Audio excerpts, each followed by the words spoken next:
Sabe aquela curiosidade, que dá até um arrepio, de tentar entender o que se passa na mente de alguém que cometeu um crime terrível? E se houvesse um jeito de ter pelo menos um vislumbre desse universo? Pois é, hoje a gente vai fundo nas manchas que, de certa forma, olham de volta pra gente. A pergunta é essa, né? Ela tá no ar e, convenhamos, assombra todo mundo. O que é que leva uma pessoa a cruzar uma linha que, para nós, parece impensável? É essa busca por respostas que nos prende em histórias tão sombrias e que dá o pontapé inicial na nossa conversa de hoje. E olha, ultimamente essa busca ganhou um gás novo. A série Tremembé botou na roda de novo casos que chocaram o Brasil, como os da Suzane von Richthofen e da Elise Matsunaga. E junto com eles, uma ferramenta psicológica de mais de 100 anos voltou com tudo para o centro do debate. Bem-vindos ao Open News BR, vamos desvendar isso juntos. Vamos começar entendendo esse fenômeno, que a gente pode até chamar de efeito Tremembé. A série foi muito além de só recontar os crimes. Ela fez explodir de novo a curiosidade sobre como a gente tenta decifrar a mente por trás de atos tão extremos. E nisso tudo, um método específico acabou roubando a cena. E olha que a história dessa ferramenta é longa, hein? Tudo começou lá atrás, em 1921, com um psiquiatra suíço chamado Hermann Rorschach.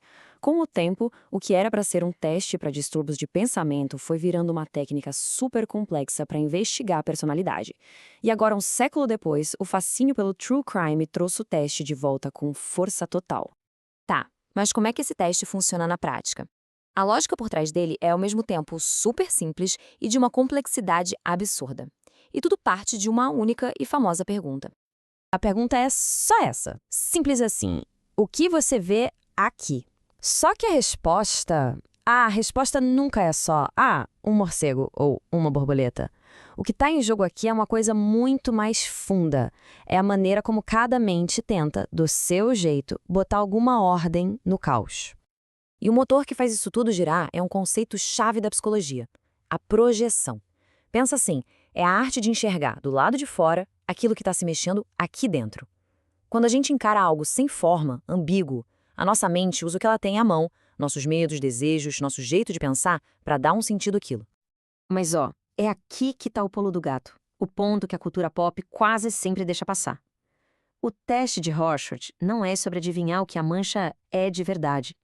A análise vai muito, mas muito além do que a pessoa diz que vê. Então, vamos quebrar uns mitos aqui.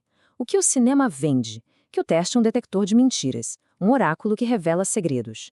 A realidade? Ele é mais como um mapa dos nossos processos mentais. O mito foca no que a pessoa vê. A realidade, que é o que importa para o analista, é o como ela chega naquela visão. Então, o que o psicólogo está olhando de verdade? Primeiro, o detalhe. A pessoa olhou a mancha inteira ou focou num pedacinho? E a cor? Ela usou as cores para criar a imagem ou simplesmente ignorou? A coerência também conta. A historinha que a pessoa cria faz sentido? E por fim, o tempo. A resposta veio na hora ou demorou? Cada coisinha dessas é uma pista. E isso tudo leva a gente para uma pergunta que não quer calar. Com tanta coisa subjetiva no meio, o teste de Rorschach é ciência de verdade ou tá mais para uma arte de interpretação, quase um oráculo? O debate, gente, é sério e super necessário. A comunidade científica vive questionando a validade e a confiabilidade dele. Os críticos dizem, por exemplo, que dois psicólogos diferentes podem olhar para o mesmo resultado e chegar a conclusões diferentes. E que o jeito de pontuar as respostas pode acabar criando falsos positivos. Mas olha, essa crítica não joga o teste no lixo. Pelo contrário, ela ajuda a melhorar o método e reforça uma coisa: ele nunca, jamais, pode ser usado sozinho. E essa é talvez a lição mais importante de hoje. Um teste como o Rorschach nunca é uma sentença, um carimbo na testa da pessoa. Ele é só uma peça de um quebra-cabeça enorme. Só faz sentido quando a gente junta com a história de vida da pessoa, com o contexto em que ela vive e com um monte de outros dados. Ok, a gente já viu a história, o método e até a treta científica por trás do teste. Mas ainda falta responder uma última pergunta, e talvez seja a mais interessante de todas. Por que, depois de um século inteiro, a gente ainda é tão fissurado nessas manchas? A resposta para essa pergunta talvez diga mais sobre nós mesmos do que sobre o teste em si.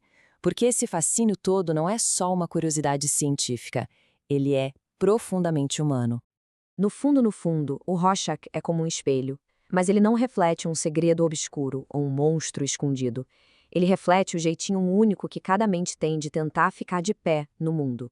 Ele mostra como cada um de nós, todos os dias, está tentando criar algum sentido, alguma ordem a partir da bagunça e da ambiguidade da vida. E isso nos leva a uma ideia genial que resume tudo. A vida real é cheia de manchas, de borrões, de situações que a gente não entende direito. O trabalho da psicologia, e talvez o nosso trabalho diário como pessoas, seja justamente esse: transformar esses borrões em contornos onde a gente consiga viver. No fim das contas, todo esse debate que séries como Tremembé trazem à tona é muito bom. Mostra que a curiosidade é sempre o começo, mas o destino, o objetivo final, tem que ser sempre o cuidado. E se essa análise aqui despertou a sua curiosidade, fica o convite. Se inscreve aqui no canal Opa News BR no YouTube para a gente fazer mais mergulhos como este. Um abraço e até a próxima.